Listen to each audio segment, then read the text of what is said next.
afternoon, and welcome to our next SSERVI-sponsored class, The Origin and Evolution of the Moon. My name is Jim Head, and together with David Kring of the Lunar and Planetary Institute, we are presenting the course under the auspices of the Solar System Exploration Research Virtual Institute.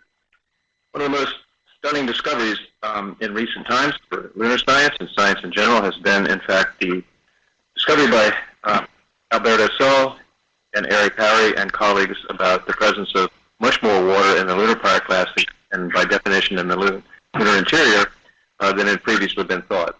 And so we're really happy to see that, in fact, that discovery has led to major new insights into the origin of the moon and its evolution, and has raised a whole series of questions that are essentially key in the future exploration of the moon. So one of the key things that we will hear about today is not only the origin of the water that we've heard a little bit about before, but also its disposition on the surface, as well as an understanding of how, in fact, polar deposits might have, and permanently shattered regions might have sequestered, in fact, some of these, and perhaps even in abundances that might be useful as resources in future exploration. But first, let me spend a moment talking about one of my personal heroes, actually, George Herbert Walker Bush. President Bush of course, there is today a National Day of Mourning for President Bush, and I think it behooves all of us to sit for a moment and reflect on his absolutely amazing career as a public servant. I think, if anything, I could say about George Bush is that he had the best interest of the nation at heart, and he was a public servant to make whatever was in the best interest of our country happen. And President Bush was the 41st President of the United States from 1989 to 93, as you know. But a key thing was his career of public service. He just didn't come out of the woodwork as a dark horse candidate or something like that. Rather, he had an amazing career as a public servant, serving previously as Vice President of the United States from 1981 to 89. And he previously had been a U.S. representative, an ambassador, and very significantly a director of the Central Intelligence Agencies. So it was a very significant career in public service. And it's worth reflecting on his early career, too, because, in fact, illustrating his commitment to the country and to public service, and with no concern for his own risk. After the attack on Pearl Harbor on December 7, 1941, George Bush postponed his university studies and enlisted in the United States Navy on his 18th birthday and became one of the youngest aviators in the U.S. Navy. He served throughout the war until September of 1945, and then attended Yale University following that. A key thing about President Bush was that he really helped to shape post-Cold War policy. The things that he did and the implementations he made really essentially gave us I would say, smooth sailing in a very positive manner for the post-Cold War environment. Not only that, from our own personal self-interest point of view, George H.W. Bush was, in fact, the architect of the Space Exploration Initiative. That's why I left the moon in the background, because he had a real vision for making America contribute its talents to reaching out not only to explore space, but to share that with other countries. And the Space Exploration Initiative was an absolutely fantastic example of that. Many of us were involved in that. Unfortunately, President Bush and Congress didn't exactly see eye to eye. So the funding for his Space Exploration Initiative was not completely forthcoming. We had, in fact, 2 robotic missions as part of the space exploration, and a number of us designed experiments, etc., and were built teams to explore this, but unfortunately Congress did not go along with the funding of these initiatives. Nonetheless, his vision was there, and in fact we're seeing it again and again as we go back to the moon. We've heard from the President Administrator of NASA, Jim Bridenstine, and we know that, in fact, we're going to realize George H.W. Bush's dreams about space exploration initiatives in the coming years, in the not too distant future. So with that in mind, let me turn to, in fact, today's class. So we're really fortunate to have two fundamental experts with us today, Dana Hurley and Ralph Milliken, to talk about lunar polar deposits and surface water, following up on some of those amazing discoveries that we've had in the recent past in science as well as lunar and planetary science. So Dana is a very accomplished scientist. She got her BA in physics from Johns Hopkins, a master in space physics and astronomy from Rice, and a PhD from space physics and astronomy also from Rice. And Dana studies the evolution of volatiles in the solar system in a very broad sense, and the effects of the space environment on planetary bodies. And she also applies utilizing spacecraft data to increase understanding of planetary exospheres, as well as space plasma environments and volatile constants. She also is very talented in developing multiple numerical models to simulate physical processes associated with various aspects of volatiles and others in the solar system, including plume dynamics, exosphere dynamics, plasma exosphere interactions, plasma surface interactions, impact guarding, and thermal diffusion. And she has a very amazing set of publications to back up all that and to show how, in fact, she can lead the way in our understanding of these fundamental processes into the future. So with that note, Dana, turn it over to you. Okay. Can you all hear me? Okay. Ricky, we're getting a little feedback here, so if you can do anything about that, it'd be great. Over. Press on.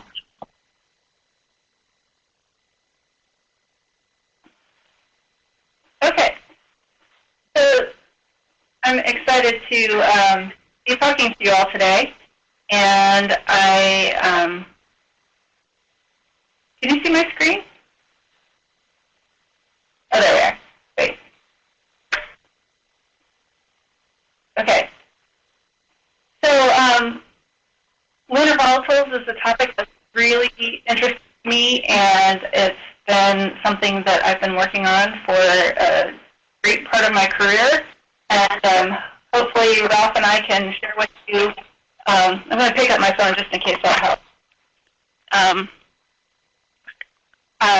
Some of the interesting work that's been going on throughout our community on this topic recently. So lunar volatiles are anything that exists on the moon, that's the lunar part, in the gas form at nominal temperatures. That's what a volatile is. It's something that's in the gas form at nominal temperatures. So in particular, water is a volatile of great interest. And on the moon, volatiles are valuable because they are a potential resource for exploration. You can break water up into hydrogen and oxygen and use it as propellant. You can also use it to help sustain astronauts if they go back to the moon, or when they go back to the moon, I guess. It's what we all want. But it's also very interesting scientifically, because volatiles provide a window into the history of volatiles in our solar system.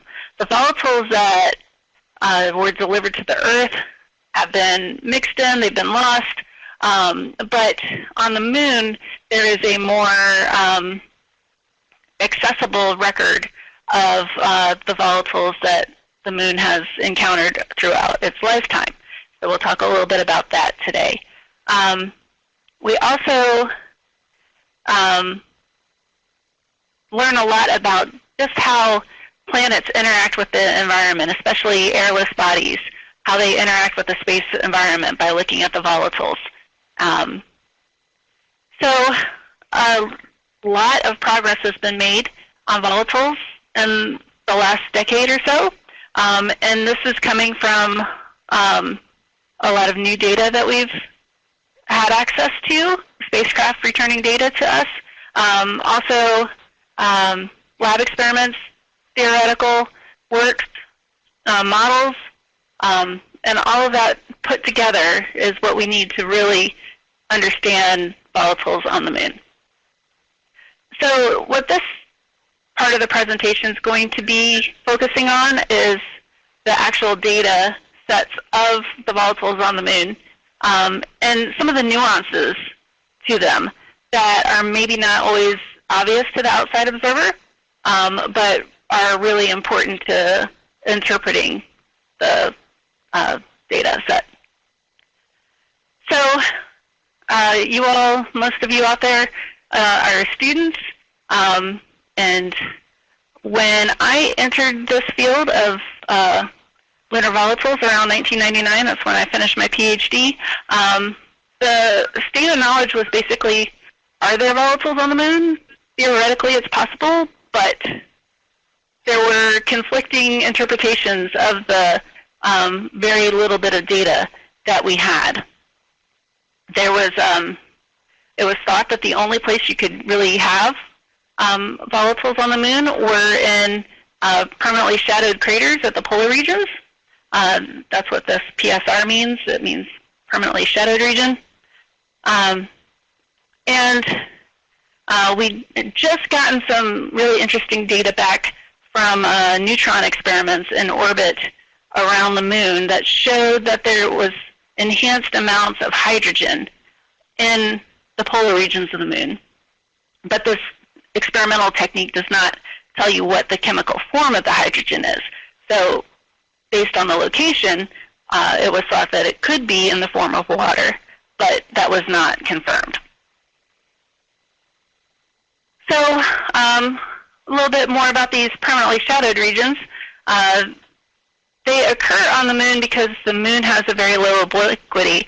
And so when you have topography at the poles, you have these shadows that are cast that no matter how you rotate the moon, you're always going to be in shadow from direct sunlight.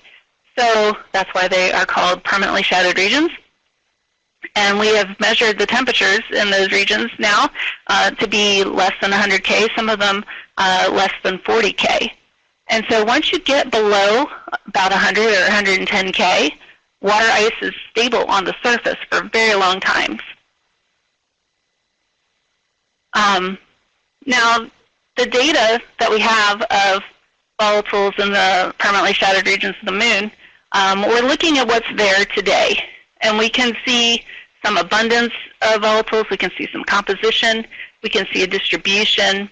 We can try to understand the physical form. Is it ice? Is it frost? Is it just water absorbed to the surface? But what's there today is there because throughout the history of the moon, there was some set of sources that delivered water there.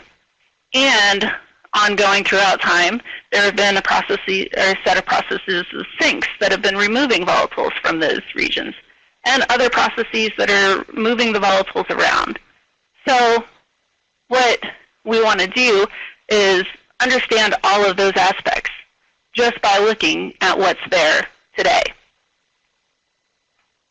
So some of the possible sources of volatiles to the cold traps of the moon: comets. Comets do hit the moon, and they can create a temporary atmosphere around the moon. And while that atmosphere is there, the parts of the atmosphere, the water and the other volatile elements, can reach the cold traps and can freeze out there. So comets certainly have delivered water to these regions over the history of the moon. The question is, how good at delivering water are comets? How much of that is retained?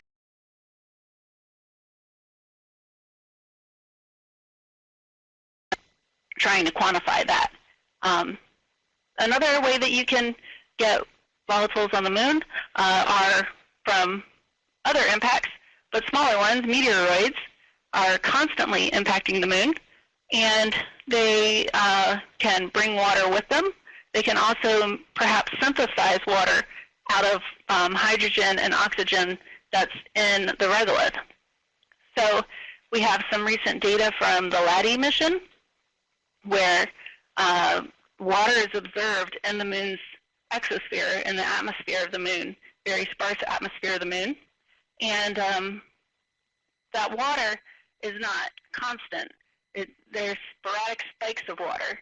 And those spikes of water were correlated with the big meteoroid streams that the moon flies through. So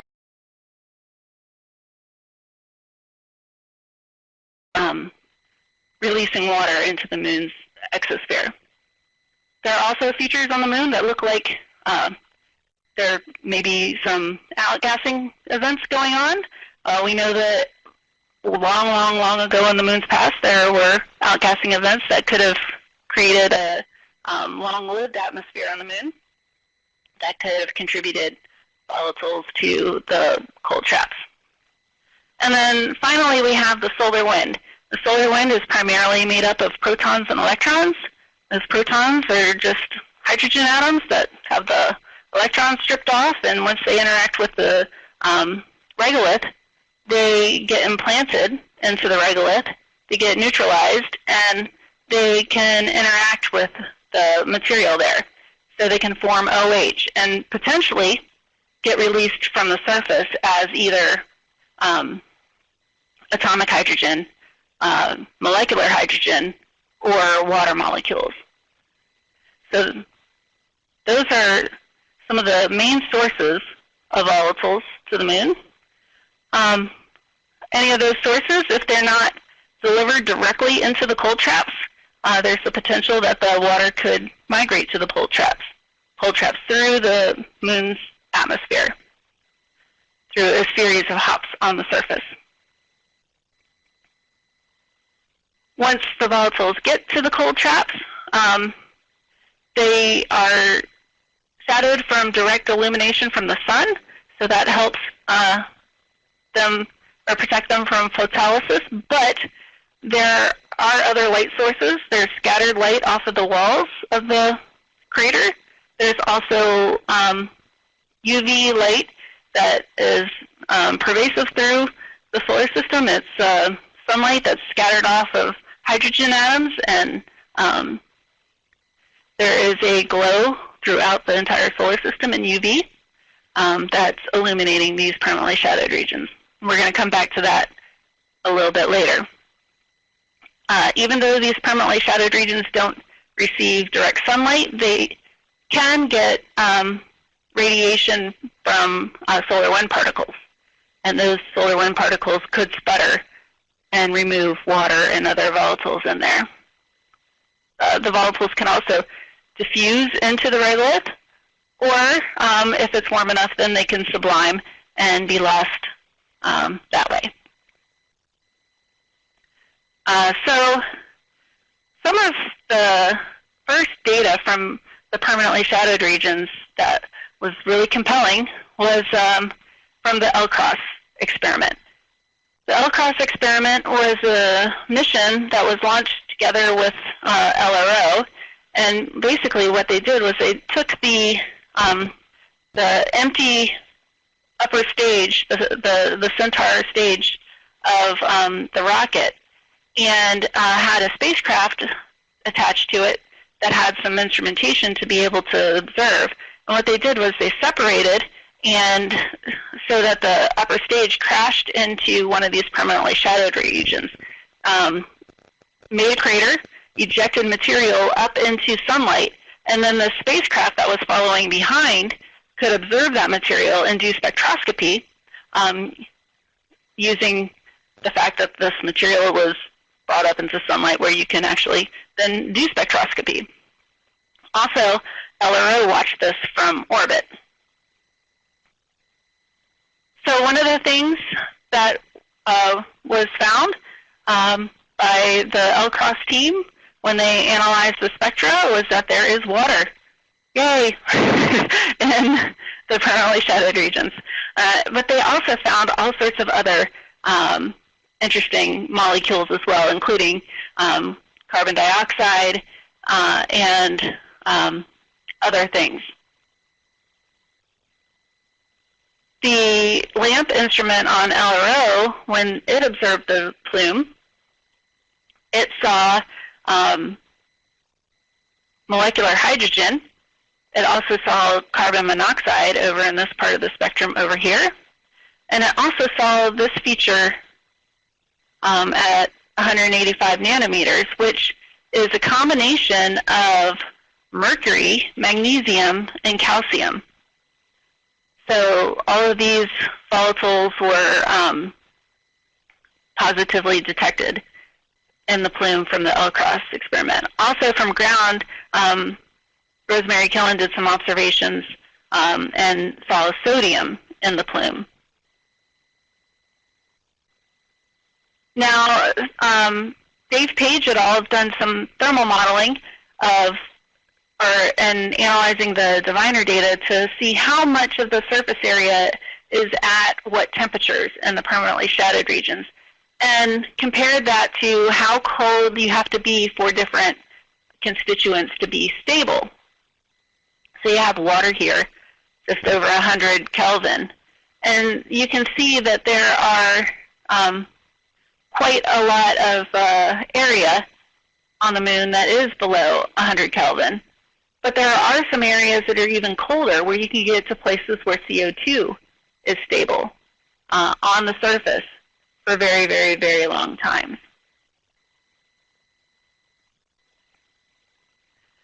So other than bringing the permanently shadowed material out into sunlight, it's great to have some other way to do some spectroscopy to really understand the composition. And the LAMP instrument is one instrument that is doing that. And what LAMP is doing is it's using other modes of illumination, that scattered Lyman alpha signal that's illuminating the permanently shadowed regions. Also, it's using starlight and doing spectroscopy in the ultraviolet with the starlight.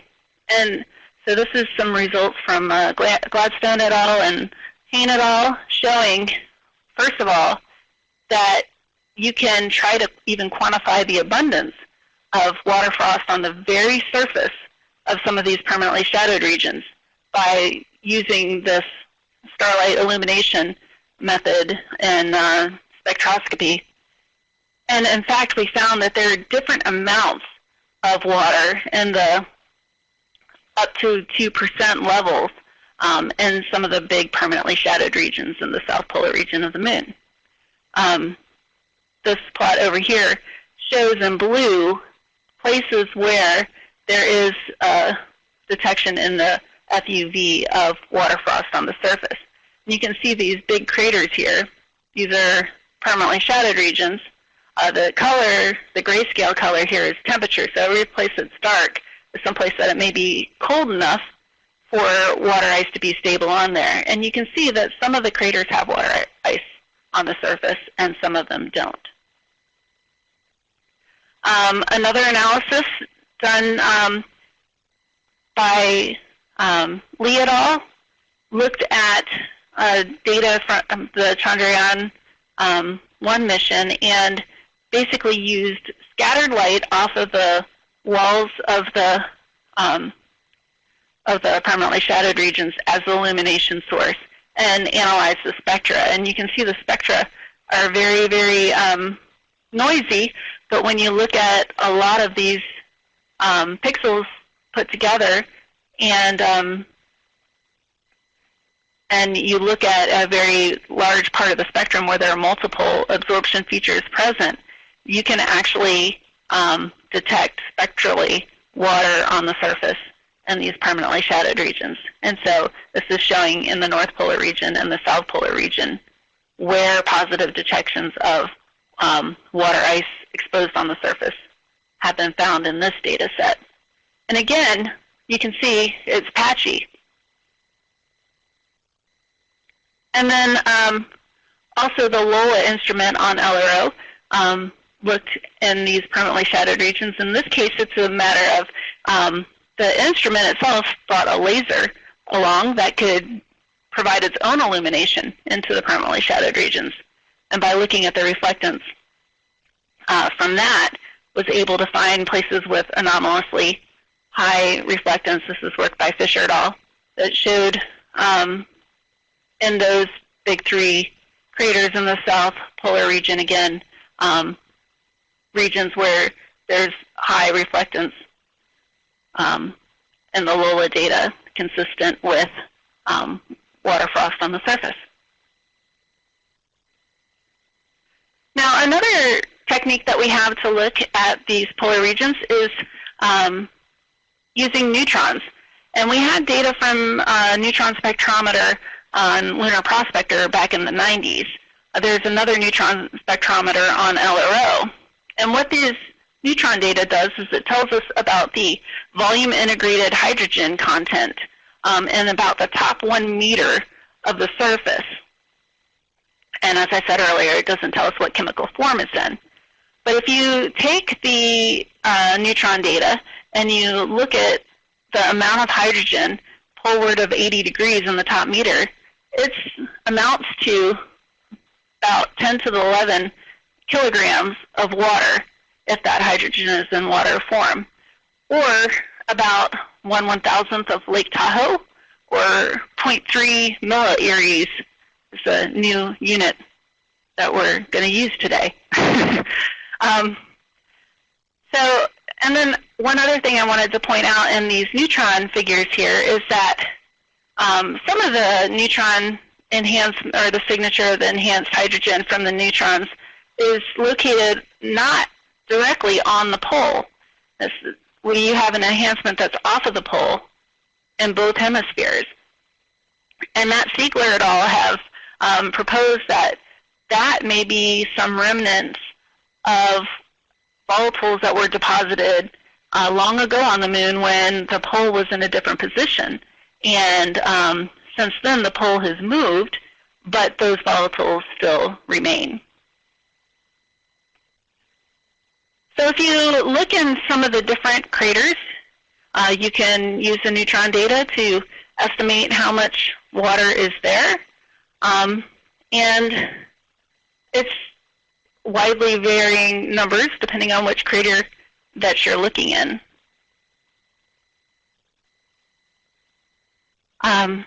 So we also have some data that can tell us what that physical form of the water is.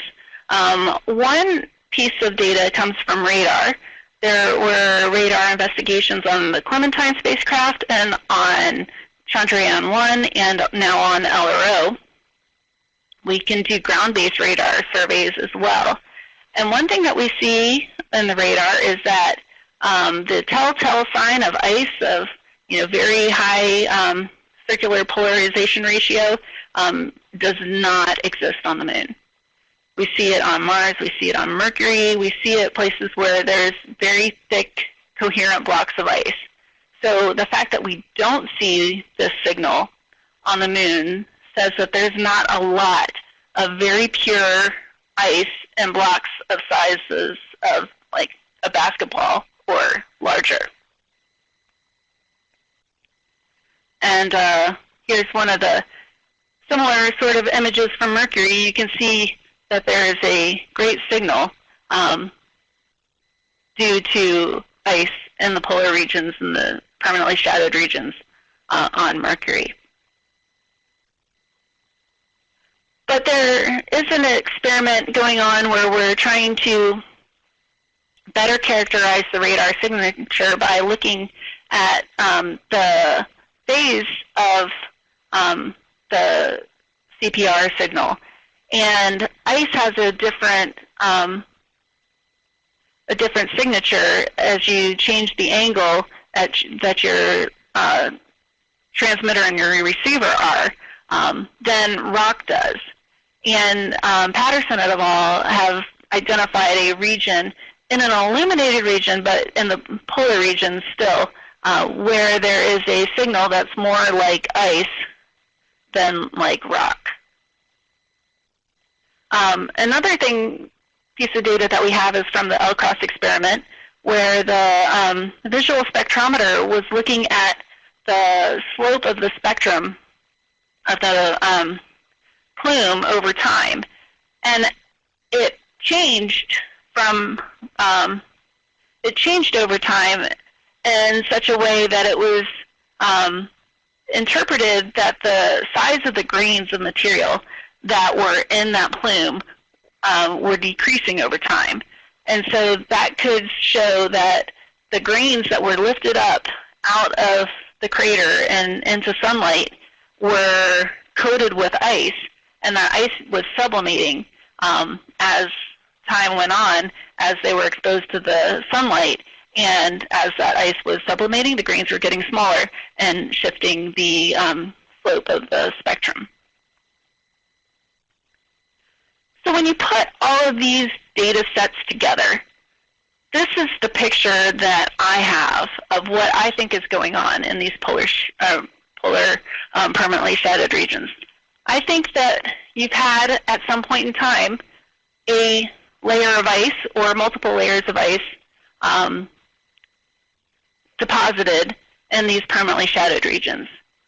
But then these permanently shadowed regions get bombarded, and impacts are poking holes in the ice. And as time goes on, you start to degrade the ice on the surface. You start to deposit ejecta over top of it, and you start to mix some of the ice in with the soil, with the regolith. And so what you end up with are very few small chunks of ice mixed in with regolith, but all covered by some regolith that has very small amounts of water ice in it. And eventually, if you leave it long enough, it will just become one pretty thoroughly mixed medium. So the data, to me, are pointing to the moon being in this third stage here, where you have a very few amount of coherent ice blocks that are just mixed in with regolith that's been enriched as the ice layer has been pummeled by meteorites.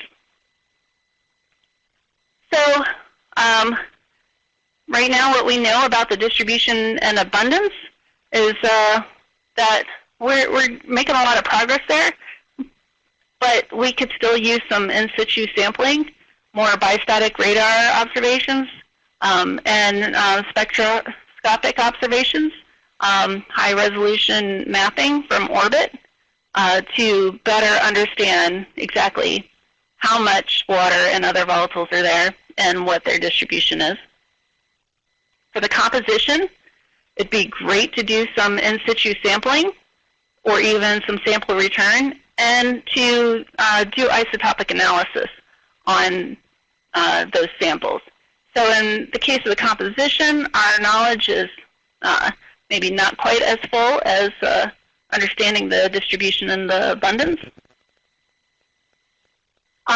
So in conclusion for this part of the talk, before we move to Ralph's, I think the take-home points for the polar regions is that ice in the polar regions is a heterogeneous distribution, and it's processes of scientific interest that produce that heterogeneity.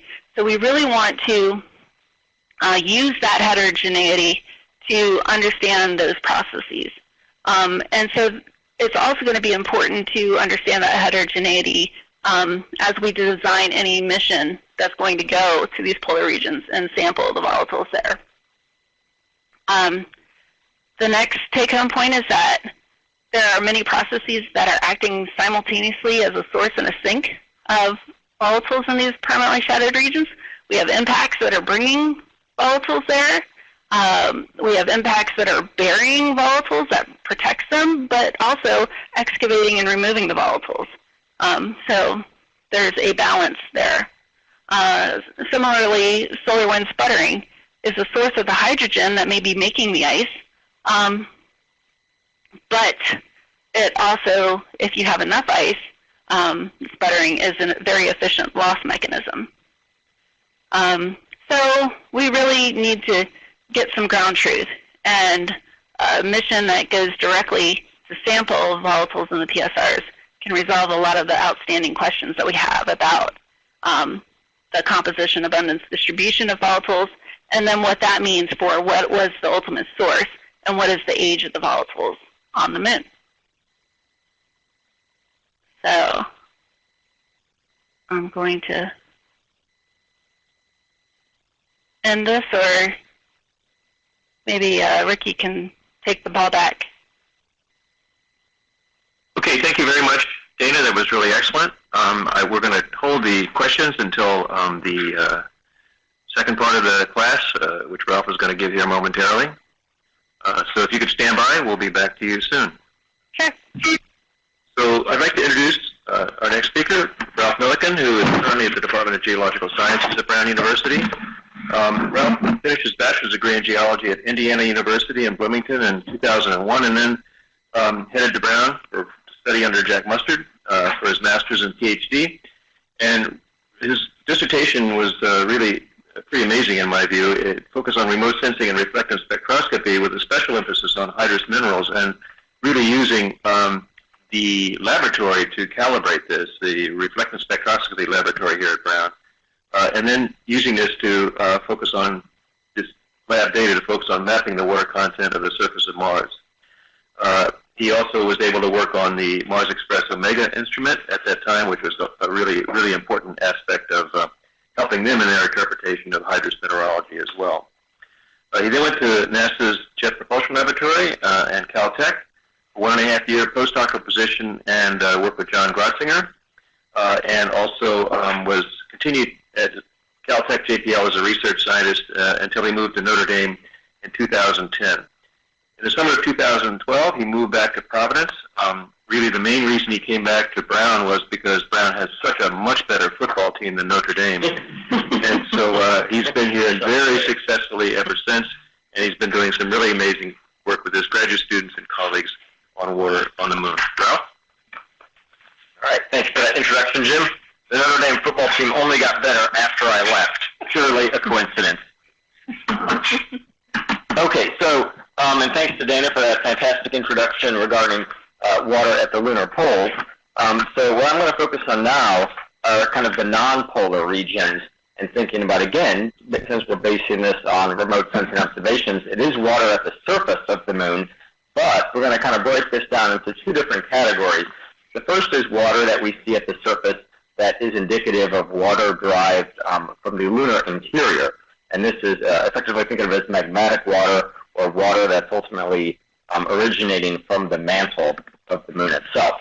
And this is really interesting because, as Jim mentioned at the start, this kind of really foundational work done by Alberto Stahl and Arikari and the measurements using nanosims and other techniques of water in the pyroclastic glasses really demonstrated very clearly that there is water in the interior of the moon. Now, this has also raised a number of questions. It's been known for decades now that there are these large dark mantle deposits on the surface of the moon. These are interpreted as widespread pyroclastic deposits. However, none of those have been directly sampled as of yet. And so questions rose from the measurements of the glasses as to whether or not those glasses, specifically the ones associated with orange soil from Apollo 17 and the green glass from Apollo 15, are these really representative of the lunar mantle as a whole, or might these simply be tapping into some kind of anomalous volatile-rich reservoirs within the mantle? So again, the water measured in those glasses is indicative of the bulk mantle conditions, or are they kind of unusual volatile-rich regions? And we'll talk a little bit about that.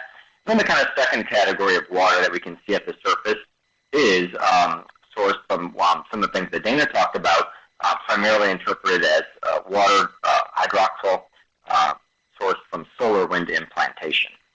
And also note, I kind of added, without his direct consent, Troy Lee as a co-author on this, simply because a lot of what I'm presenting here is really the result of a lot of Troy's work that he did for his PhD thesis here at Brown with me, and continues to do today as a postdoc at the University of Hawaii. I would like to acknowledge that. So water on the moon, again, from the orbital perspective, in 2009 we saw 3 publications that demonstrated using near-infrared reflectance spectroscopy that there was evidence of OH, potentially also H2 absorptions at the lunar surface, and that these were widespread. Again, very distinct from what is observed when we're thinking about water in these shadowed polar regions. What was fascinating is that this was observed and confirmed by 3 different instruments. So it cannot be attributed to just kind of instrumental noise or artifacts. The fact is it shows up in all 3 data sets, has kind of similar properties overall, and this therefore really confirms that this is a real phenomenon. So again, certainly OH is present. potentially H2O. That's still an ongoing debate and a big question as to whether or not H2O would be stable over a long time, molecular H2O at the surface in these environments, which do receive illumination. And so the kind of motivation for the work that I'm talking about for the rest of today then is thinking back about some of the work that built out of my PhD work for Mars and trying to quantify water and hydrous minerals. The natural questions that arose was, well, can we look at these moon mineralogy mapper reflectance data in more detail? What else can we extract? Can we actually try to quantify the amount of water that is in these deposits? So the primary objectives then that we kind of focused on was the quantitative nature of this. This requires an accurate thermal correction of the M-cube data, which I'm not going to discuss today, but we do have a paper on that that's published in JGR a couple years ago. And it also then requires, once you have those data corrected, how do you convert an absorption strength that you see in the reflectance data to an actual quantitative value, or an actual water content? And then once we can do that, we want to see, all right, the water contents that we get, either relative or absolute. How does it vary with location, composition, local time, the degree of space weathering, and then for things that might be associated with magmatic water and volcanic deposits, can we link water content to any sort of understanding about the depth of the source region of those magma sources? So a little bit of the background then, thinking about how we can look at this water and these reflectance spectra and try to convert this to something quantitative. An example of reflectance spectrum is shown in the lower left. These are laboratory data. The major dips in reflectance, the absorptions that you see, are caused by the presence of H2O in this case, lesser amounts of OH. These are vibrational features, meaning that what we're looking at are vibrational modes of molecules, again, OH, H2O, that occur at characteristic wavelengths, characteristic energy, and we use this to our advantage. This is also one of the reasons why the work by Lee et al. That Dana mentioned, they used M-cubed for the polar deposits, why I think it was so interesting, because reflectance spectroscopy, unlike, say, methods such as neutron spectroscopy, where neutrons are really only sensing hydrogen, reflectance spectroscopy, we can actually discriminate between H2O, H2O ice, and OH. And that's a very powerful tool in terms of understanding the origins and distributions of water. And so ultimately we can kind of try to boil these reflectance measurements down using radiative transfer to thinking of them more like a series of transmission problems. So thinking about a slab of material, you shine light through one side, you see how much comes out, and you can use that to understand the concentration of the absorbing species. So I won't go into the details of how we actually go about doing that, but that's the basic concept, that there's a characteristic absorption coefficient for water. We can know what that is for different materials. If you know that, then you can get at some sense from a whole suite of laboratory measurements as to how much water you might be dealing with. So just to show you an example of how this is done in the laboratory, in the upper left here we have some original reflectance specs from the lab. In this case, this is not ice, these are just hydrous minerals of different albedos, so some brighter ones, some darker ones.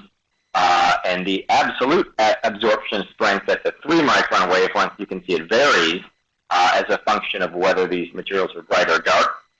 We use radiative transfer modeling to kind of compensate for those nonlinear compression effects, and that's what's shown in the lower left. And now you can see for these bulk materials, which are known to have similar water contents, the absorption strengths now look much more similar. We take this a bit further. We measure a whole bunch of different materials in the lab, different albedos, different compositions, different water contents, and we come up with a parameter that I'll kind of talk this terminology around. It's called the SPAT parameter, but all you need to think about it is really it's just a measurement of the absorption strength. And so in the upper right then, what we're plotting on the x-axis is the absorption strength that we observe in the data, and on the y-axis is the known weight percent, H2O in this case. And we see now, once we've done these corrections, we see kind of linear relationship. And so the kind of take-home message here then is that this SPAT parameter that we get from data such as M-cubed, it's really just a measurement of the absorption strength, and it can be used as a linear proxy for water content. Now, to think about this in terms of pyroclastic deposits, which are glass-rich, we want to think about how this might manifest itself in hydrous glasses. And so what I'm showing here on the left side of the page is a figure from Milliken 2017 and measurements that Hurley measured, where we looked specifically at water-bearing glasses of basaltic composition. Some are synthetic glasses of lunar composition, the spectra of which are shown in the lower right. Others are mid-ocean ridge basalt of known water content. And we also see that we see these linear correlations between absorption strength and water content. That's observed in the upper left. And the lower left is simply an inset zooming in on the low water content portion. Now, the thing I want to stress here is that are two primary points. One is that the dashed lines that you see here, those are not regression lines. Those are actually numerical simulations based on theory as to what these relationships between water content and absorption strength should be. The markers then, the open circles and the X's, those are actual laboratory measurements. And you see that there's very nice agreement between the theory and the laboratory measurement. The second thing I want to note is that the different colors that you see, the red, yellow, green, and blue, are due to different particle sizes of samples. And what we see is that that relationship between the absorption strength and the water content really depends on the particle size. So when we want to actually apply this to the lunar data, where we don't necessarily know what the particle size is at the surface, we have to make an assumption. We can calculate the SBAT parameter, that band strength from the data, but we need to assume something about the general particle size that those spectra represent in order to then determine which of these lines should we use to estimate the water content. And we'll circle back to that concept at the end. So when we actually apply this to the M-cube data, and I'm just showing a subset of the moon here, one of the first things that jumped out to us, to Troy and I, was that almost all of these large dark mantle deposits, these pyroclastic deposits, show anomalous increases in their water band strength. And that's this SBAT parameter value. And a number of those are marked here. You can see these kind of reddish, orangish tones, and they show anomalous increases in water content that cannot be attributed to solar wind phenomena or things of that nature. Often the surrounding terrains, in fact, are relatively dry, if not anhydrous, at these lower latitudes. So this really jumped out at us. And if we were to convert this to an estimate of actual water content in terms of ppm water, again, we make an assumption about the particle size. In this case, to do that, those values are shown at the top of the color bar. We assume particle sizes that were similar to the average size of the glass particles from the Apollo samples, so kind of green-orange glasses, kind of in that 40 to 80 micron diameter size range. And if you do that, what you see is that some of these pyroclastics, the water contents, might approach values of 200 to perhaps 300 ppm. And I will note that that is a fair amount higher than the values that have been measured directly in the Apollo samples by Alberto Saul and Eric Hurley and others. However, intriguingly, again, none of these large DMDs were directly sampled. If we look at the Apollo 17 site that was sampled, where the orange glass rich soil comes from, the values of water content we get there are on the order of kind of 50 to 60, 70 ppm, which actually is at the upper end of what was measured directly in those samples. So again, I'll just throw that out there, but we do see higher values kind of in the hearts of these larger DMDs, especially kind of values in the Aristarchus Plateau and in places like Humorum and Duffelmeyer. The other interesting thing is that it's not just these large DMDs that show these increases in water content. We also see it associated with some of the smaller dark mantle deposits, and the ones that I find really fascinating are those where you can see evidence for vents. So here we have an example shown in the upper left here, marked by the yellow arrow of a potential vent, and then you can see when we look at the water map below it, the water is kind of circling that vent, and one of the things we're trying to work on now is to understand the water that we see, how is that associated with estimates of glass concentration, and does that match the kind of predictions of what you would get from this kind of ballistic emplacement of explosive eruptions in this type of region for this size of feature. And in this case, The water contents at max are up to 300 ppm, but most of it is actually quite a bit lower. Now, we'll circle back to this in a little bit, but it kind of, as you get to higher latitudes, we do have to consider the contribution of solar wind implantation. From our global maps at these latitudes, our estimate is that the background water value that might be attributable to solar wind is about 100 ppm. So we consider anything above 100 ppm that we estimate, or the equivalent band strength values above that, to be indicative of water associated with the magmas that are producing these features. That is internal water. And these have just been kind of another example from our paper that shows some of these smaller dark mantle deposits where, again, you can see individual vents here or fissures, the dark mantling materials associated with those. Then we see there's a strong correspondence between where we see these increased water absorptions and the dark mantle material, and again, reaching water contents comparable to what's been measured in the glasses, in some cases a little bit higher. But it is also observed that not all of the dark mantle deposits exhibit these enhancements in the water. One of the most notable exceptions to this is actually the deposits at Sinus Estium. And you can see that in the top image here, where you have these pretty widespread dark mantle deposits, again interpreted as pyroclastic deposits in place by explosive eruptions. Yet when we look at the water map, much of that region does not exhibit a clear absorption feature at 3 microns that we would attribute to OH or H2O. There are a few spots that kind of pop out and are highlighted, but the bulk of it doesn't show evidence for water.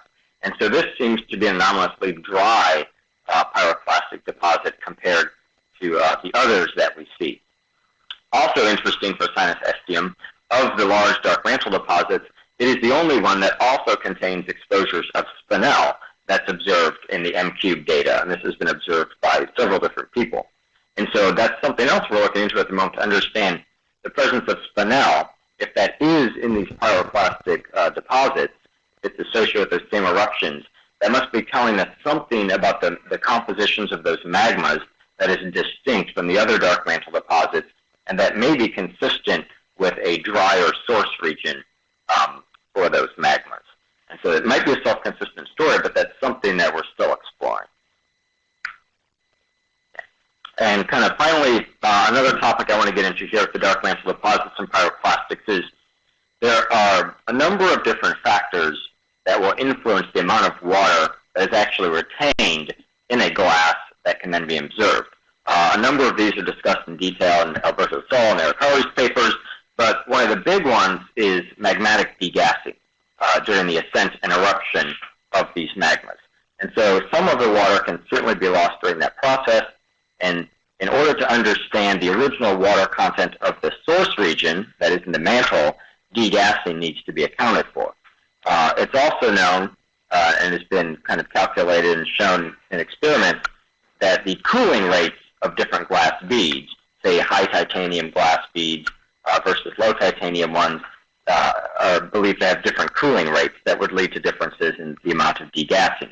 One of the interesting things that we observe in our data, if we look at the different dark mantle deposits and we kind of classify them into ones that have been previously inferred as high titanium, so perhaps more similar to, say, the orange glass from Apollo 17, versus ones that might be, say, low titanium, perhaps more like the rune glass, Apollo 15, what we see is that in the bottom right here, the high titanium deposits are shown in black. They have, on average, a higher SStat or band strength or water content than what are inferred to be lower titanium deposits shown in the red markers here. This could be interpreted a couple different ways. One is that it simply reflects different degassing histories of two deposits where the magma source region had the same amount of water, but the eruption dynamics and styles in degassing differed. Therefore, the product that you see at the surface today records different amounts of water. Alternatively, it could reflect fundamentally different volatile content, water content, in the magma source region. We can't say at this point which of those is most likely from the data at hand, but again, with sample return perhaps in these areas and more detailed sample analysis of the wider range of glasses that we have in hand already from Apollo, we might be able to understand the degassing histories of these glasses in more detail to understand how that might influence the estimates we get here, and whether or not this is really showing variability in magma source regions and volatile concentrations, or if it's simply different degassing histories. I think I'll go ahead and skip over that one for the moment. And then thinking beyond just the pyroclastic deposits, another intriguing aspect of water on the moon associated with volcanics is a number of kind of dome-like features and have been observed in diviner thermal infrared data and interpreted to be more silicic than typical lunar materials. So we could think of these as being kind of high silica or silica-rich compositions, and those are shown in this figure here. A number of these were reported by Glotch et al. Several years ago in a paper in Science, have been studied in detail since. What's interesting is that if these represent more evolved magmas, then one might expect them to have higher volatile concentrations. What we observe is that a number of these reported high silica constructs and deposits do not show enhanced water signatures, but a couple of them do. And you can see those in the kind of panels A and B here. And Compton-Velkovich is one that has been reported previously to show an enhancement in water. So, again, a very interesting observation here that some of these purported silica-rich deposits do show enhancements in water, which might be consistent with more evolved magmas and increased volatile concentrations, but it's not true for all of them. And that certainly warrants future study as well. So to kind of summarize part one then, thinking about volatiles from the interior, nearly all of the large pyroclastics and many of the smaller ones do exhibit increased water. These are above what you expect purely from solar wind implantation. This seems to be a signature of water from the lunar interior. The high titanium and low titanium deposits have different water contents. That could be due to a number of different reasons. Only some of the silicic domes have increased water content. But when we take this as a whole, what it tells us is that water observed in the Apollo glasses that have been measured directly, it doesn't seem that these are anomalous. It really seems that that's a fundamental characteristic of pyroclastic deposits on the moon, and the anomalous one would, if anything, would be one like Sinus Estium, which is a large DMD that does not show enhanced water. So it seems that I would argue that there's more widespread evidence now for the mantle of the moon having water spread throughout. Now, the amount of that water can certainly be debated and will continue to be debated, but I don't think the Apollo glasses are anomalous in terms of what their volatiles are telling us. I think they're extremely important. But I would also argue that in order to get better constraints of the absolute water content from data like M-cubed, we do need to have a better understanding of what estimates we should be using for particle size of these deposits. The values we report here could certainly be lower if we assume the particles were coarser than what we're doing right now. And so really what we need, I think, is kind of sample return or in situ analysis and examination of some of these DMDs.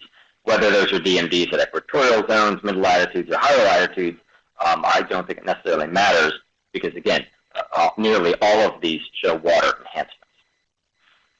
Okay, now, for the kind of second part that I'll go through quickly, this is a global map, then, of the water contents that Schwein and I have derived from the M-cube data.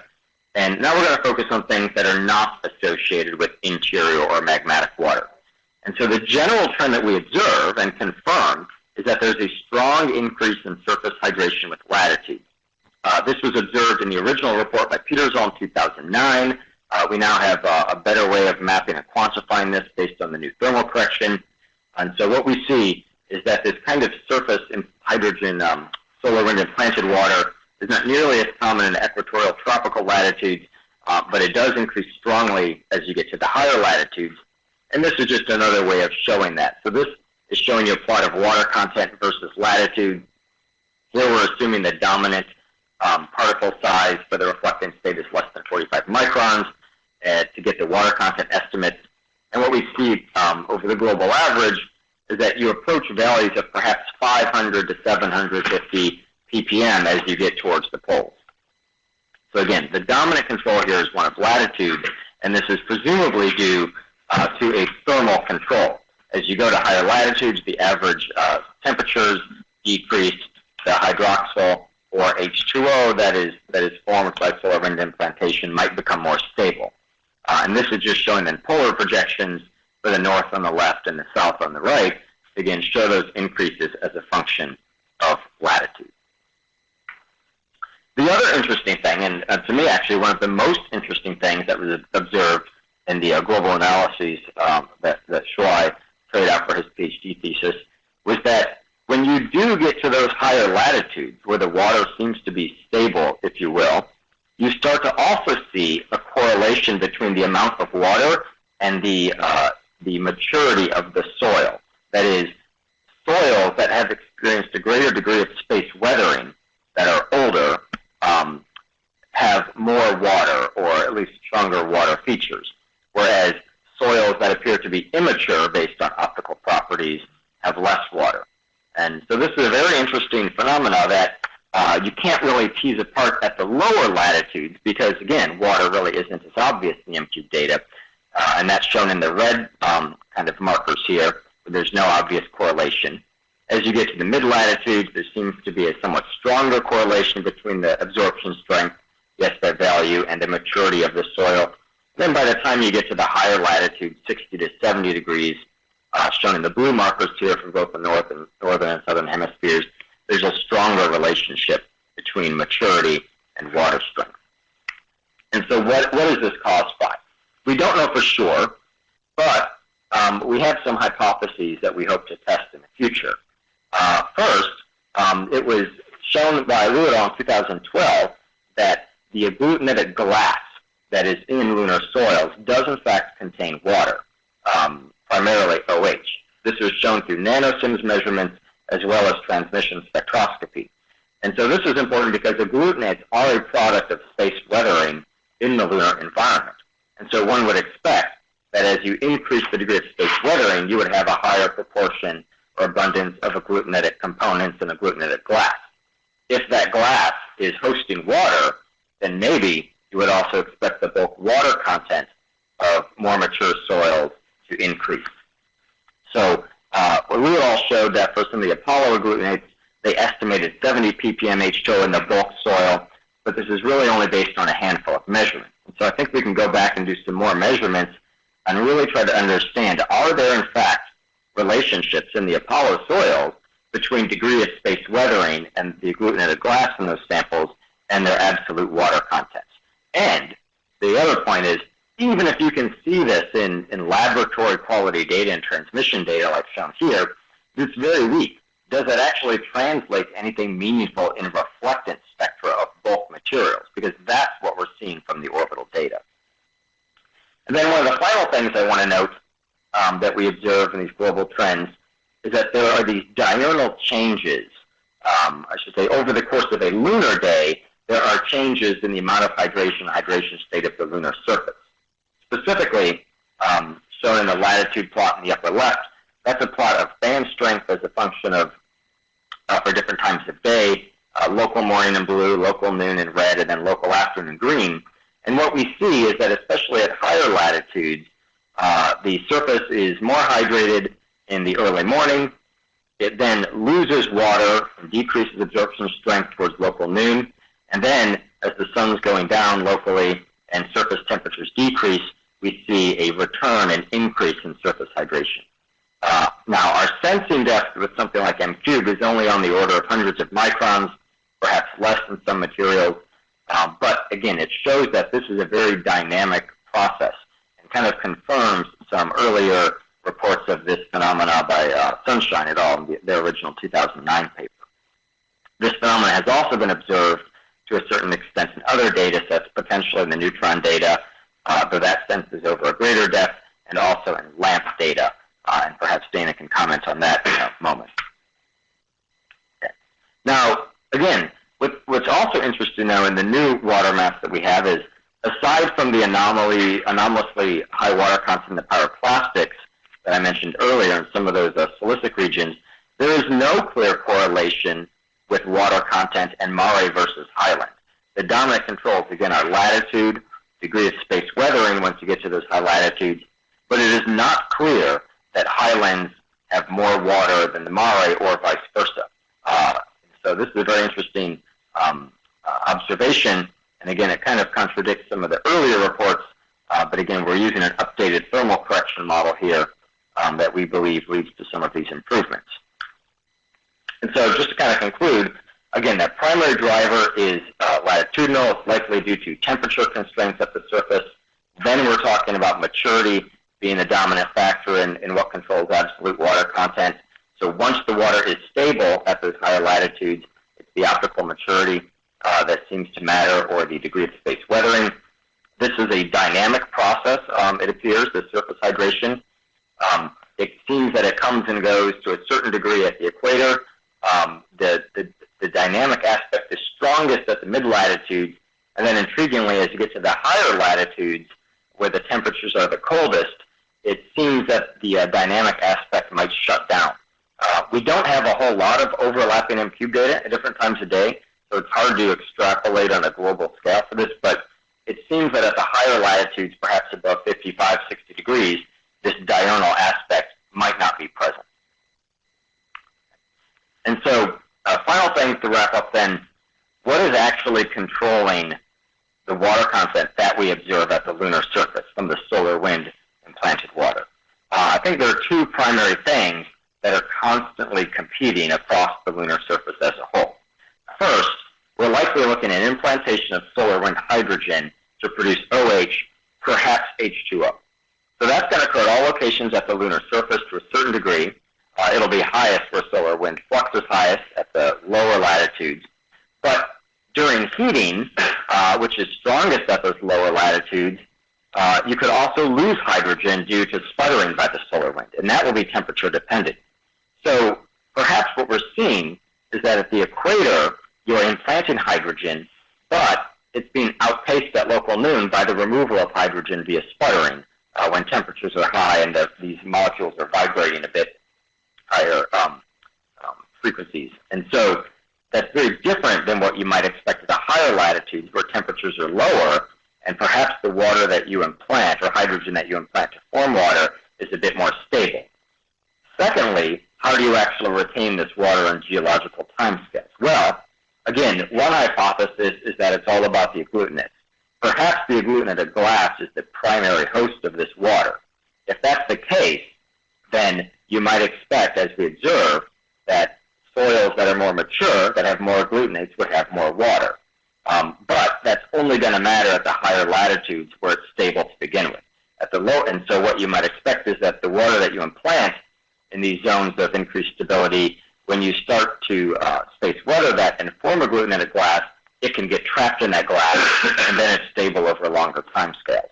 Whereas at the lower latitudes, you're not really preserving it there to begin with, and so even though you're forming agglutinates, your probability of retaining that water in the glass is lower. So one of the predictions here then would be that agglutinates at higher latitude might have more water than at lower latitudes. But again, we have not sampled any of those areas directly, but that would certainly be something I think that would be worthy of a future in situ or sample return mission. All right. And so I'll leave it there. Be happy to answer any questions. And Dana, I don't know if you want to comment very briefly on what's observed in the LAMP data in terms of potential for diurnal cycling of water on the moon. But if so, I'm happy to hand it over to you.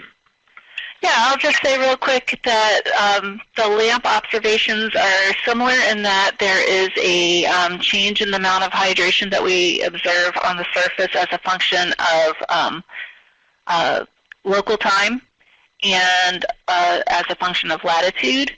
So there seems to be some sort of thermal driver to it. But we still have work to do. This is work Amanda Hendricks is leading, but we still have some work to do to really understand how that abundance is changing throughout the day and the exact relationship to the temperature. Great. Well, thank you, Dana and Ralph. We have a number of questions from the students here at Brown, and the chat box is available to anyone on the online community on Adobe Connect. So, Dana, if you want to enable your video camera back on to start the discussion section, that would be great. Or if not, yeah. Unfortunately, I can't find my mouse at the moment. Like it's gone. It's like the pointer is gone, so I can't get to it at all. No worries, we can hear you clearly. Well, I'll pass the first question to you and sort of start back at the beginning of the lecture. And our first question is about how at the beginning we spoke about the different sources and the sinks for volatiles on the moon. And can you speak a little bit about your work that discusses the overall effectiveness of these different processes? So, for example, what are the most effective loss processes, or what proportion of molecules can actually make it to the poles via these migration processes? Yeah, so this is all work that's ongoing. We have some measurements in hand that can help constrain those things, but most of that work is being done through modeling. And in order to understand the output of the model, we have to understand the inputs of the model. And things like understanding what Ralph was talking about with how the water content on the surface changes throughout the course of the day, that will tell us about how the water sticks to the regolith. And if it is hopping through the exosphere, you really have to understand that interaction well to know how efficient that delivery to the poles is. Some models that I did a long time ago suggested that it's less than 1% of the water that could get released into the exosphere actually would make it to the poles. There's been some more recent works that have some different estimates with different assumptions about the models, but it's not a very efficient process. But what that process has going for it is that you have this continuous source of the solar wind hitting the moon. So you don't have to be very efficient in transporting it to the poles in order to accumulate the amounts of water that are there. But we do also know that comets do hit the moon, and on Mercury we see very coherent deposits of ice, and one of the leading explanations for how you get that is by having some recent comet impacts on Mercury depositing large amounts of ice at one time. So if that should have happened on the moon as well throughout its history, so where is that ice? We don't know. Would one of you, maybe Dana, maybe not, be able to talk a little bit about the connection between the surface and the subsurface polar ice reservoirs? All the stuff at the poles, the surface and the subsurface at the poles? Yeah. In the permanently shadowed regions, the temperatures are so cold that you don't have a lot of thermal diffusion. And so what ends up happening is the main way that you move volatiles around is through impacts. And so if you go to some place where it's just a little bit warmer, you can have thermal processes move your volatiles with depth. And so you can have some water that gets deposited on the surface that can diffuse through the regolith and find some place a little bit deeper into the regolith and be more stable there. But in the permanently shadowed regions, it seems like it's so cold that that is not going to happen quickly. So you really have to use impacts to mix the material with depth. So you showed us your schematic for that general idea of the impact gardening, where you start with an ice layer and then over time through the bombardment process, you can essentially end up with this well-mixed regolith layer with maybe no water ice. Can you talk a little bit about the overall regolith gardening rates and how long you think it would take to essentially move between those stages you showed us in the schematic? Sure. With my model, and there are other people who are doing some modeling of this too right now, like Emily Costello at Hawaii, who have updated some of the inputs and have slightly different rates. But with the rates that I've been using, it seems like it takes on the order of a couple 100 million years to remove an ice layer that was tens of centimeters thick to the point where you have the abundances and the distribution that we observe today. So that would be my going-in estimate of, how long it takes to get to that third stage. It's about a couple 100 million years, and it is dependent on how thick your initial ice layer is. So. Mm-hmm. Yeah, and I'd also note that the results from Schrei's recent work in PNAS about the water ice that we see in the shadow regions from M-Cube data, it's very consistent with that kind of cartoon that Dana showed. It's not obvious in the M-Cube data that you have these kind of massive ice deposits at the surface in these regions. There are two ways we can interpret those data. For these spectra, there are two ways you can interpret it given the spatial resolution of M-Cube. One is that it's just a relatively small amount of water ice, maybe 10-20% at most, that's kind of homogeneously mixed in with an otherwise dry regolith. Or technically, you could have a dry regolith on the whole and have suddenly these isolated, high abundance patches of ice at the surface. Technically, we can't tell the difference between those two based on the spectra. However, I think for the latter, if you had enough of that, I would think you would see something in the radar data to kind of indicate that, and that doesn't seem to be the case. So I think the kind of cartoon that Dana showed with this, pretty much a dry regolith that has some ice mixed in with it at lower abundances, maybe still some isolated high abundance patches at depth to explain the neutron data. I think that seems to be the most consistent with all of the data sets that we have so far. Sort of going off that idea, Ralph, what are the estimates for the amount of water present today at the lunar pool? And then what is the maximum volume that could be sequestered at the pole? So is there room for more? So is there sort of a source problem, or are they filled up? That idea.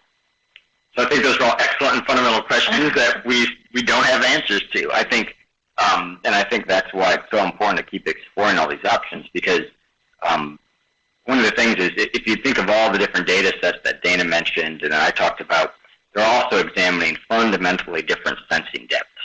So, neutron data, let's call it a meter at most. M-Cube data, hundreds of microns. LAMP data, Dana, I can't recall, it's just, they were more like nanometers, perhaps, or a couple microns. It's very 10 thin. microns-ish. Yeah. So extremely thin. These are fundamentally different sensing depths. And so just because we see something in one data set, especially something like LAMP or M-Cube, it's really hard in my mind to translate, well, what does that mean at depth? It could be completely decoupled, that just because we see something at the surface doesn't mean it's present at all at depth. Or alternatively, just because we don't see something at the surface doesn't mean it isn't present at depth. So for the M-Cube data analysis, at least, I'd say because of the method that was used there, using this terrain scattered light, it really is restricted to looking at the kind of edges of the permanently shadowed regions where you're going to get terrain scattered light. Deep in the heart of those permanently shadowed regions, there's just you don't get anything. There's no terrain scattered light. The signal noise, you can't retrieve it. So it could be that, yes, there is water ice, more water ice at the optical surface deep in those shadows, but we just don't know. I think things like the Lunar Flashlight mission and other missions that focus on this with higher resolution, different sensing depths, we'll need that, I think, to really close the loop on those questions. We also had a question about the overall water content for the lunar glasses and how that might compare to water at the polar regions. And then similarly, is there a minimum threshold of water you can detect with the glasses? Yeah, so I'll take the latter one first. In terms of the minimum threshold of the glasses, this is one of the things we're still trying to constrain a little bit better, primarily because we can kind of put numbers on that in a laboratory when we use reflectance or transmission. So in reflectance, we've measured things that has on the order of 10 ppm, 20 ppm water in bulk glasses. But that's very different than saying that's your threshold using large-scale orbital data where you have lower signal to noise ratios and things of that nature, and that's something we're still trying to sort out. But so I guess I'd say the lower limit's kind of hard to classify in terms of m cubed, but right now the estimates that we do get, some of them are in line with what's measured directly in the glasses via independent techniques like nanosims. Others are definitely higher, but again, if we assumed larger particles, those numbers would come down. What was the first part of the question? I remember I didn't like it as much, so I answered it. I think people are interested in thinking about the different water reservoirs, the poles versus volcanic deposits. Yeah. Again, excellent question. I think it's hard to link those two because in my mind they're probably fundamentally different sources, in part because of what Dana mentioned, that just the efficiency of transport across the lunar surface, it's just not efficient to move things across the lunar surface and accumulate them in the polar regions. But you do have geologic time on your side. That being said, I think in terms of thinking of a linkage between those two, the volcanic glasses, in any individual little glass bead, there's just not that much water. It's a trivial amount of water. It's very small. However, what you do have going for you in the pyroclastic deposits is some of these things are absolutely enormous in terms of the volume of material that you have to work with. So if you want to think about this as a potential in situ resource, I think it is something worth considering. It is viable, and we should test that further because you do have a lot more material, and these are at locations that are, presumably a bit easier to access than the shattered regions at the poles. So I think they're a very viable source of water outside of polar regions, but it's probably not nearly as concentrated as ice and PSRs. In terms of linking the two deposits, I think that's more complicated because it's not clear there is any link between those two sources. One thing, though, I think we are exploring is that now that we believe these DMDs on the whole do have water, again, there's a lot of water lost during degassing, during these eruptions. Well, that's water that has to go somewhere. Some is certainly going to be lost to space, but some of that water during these eruptions billions of years ago could have migrated and gotten trapped in the polar regions to then be mixed up and gardened in and create ice reservoirs. And so I think that's something that, again, is going to be more of a modeling effort to think of how to model these eruptions, the likely water content that are in the gaseous phase and the vapor plumes, and whether or not some of that could migrate to the poles in any kind of appreciable amount. So the terrestrial concentration of water apparently is also around 300 ppm. Is this a coincidence? Which terrestrial concentration? No. Oh, the mantle? If you're talking about mantle water, so yeah, if that's what the question is referring to, the amount of water in the terrestrial mantle, so that gets back to the specific measurements of the glasses. And again, the best estimates of what might be in the lunar mantle are from the direct measurements of the glasses. Specifically, Alberto and Eric already measured olivine-hosted melt inclusions within the glasses, where in theory you don't have to worry about all these kind of degassing effects like you do in the glass itself. And those values, again, kind of support on the moon that you have water concentrations in the lunar mantle that are comparable to kind of terrestrial values. Again, there are other aspects of the geochemistry where people have argued that may not be correct because there's some complications with that. Also depending on how you think that hydrogen is formed. Originally, given the very low FO2 of the moon and very reducing conditions, it may be in the form of hydrogen gas instead of OH or H2O, and the diffusion characteristics of that and behavior are going to be very different. And so all of these things come into play in terms of how you want to take the measured values and extrapolate that to the mantle values. And then there are other kind of petrological models that some might argue require that the bulk mantle be drier. So again, I think that's definitely an area of active research. I guess, again, what I would say is from the orbital point of view, what we see in M-cube data in pyroclastics is that our main point would be that the lunar Apollo sample glasses are not anomalous. This does seem to be an inherent characteristic of pyroclastic deposits on the moon. So to the extent that those different DMDs are coming from different regions in the mantle, different source regions, it suggests that there's quite a bit of water down there. But what's the average kind of bulk mantle water, I think, is still going to be an active area of research in the years to come. Our next question is, how does space weathering affect water absorption strengths or your detection of volatiles? I guess that one's for me. So I guess I kind of go back to my last point that I was talking about. I think it definitely does, in the extent that the source of, at a global scale on the moon, at the optical surface, the source of the water is likely solar wind implantation, these protons, the hydrogen. But space weathering, I think, plays an important role in that. And again, this is just our hypothesis that the agglutinated glass in the lunar soil might be the primary host of that water, and that is formed during space weathering processes.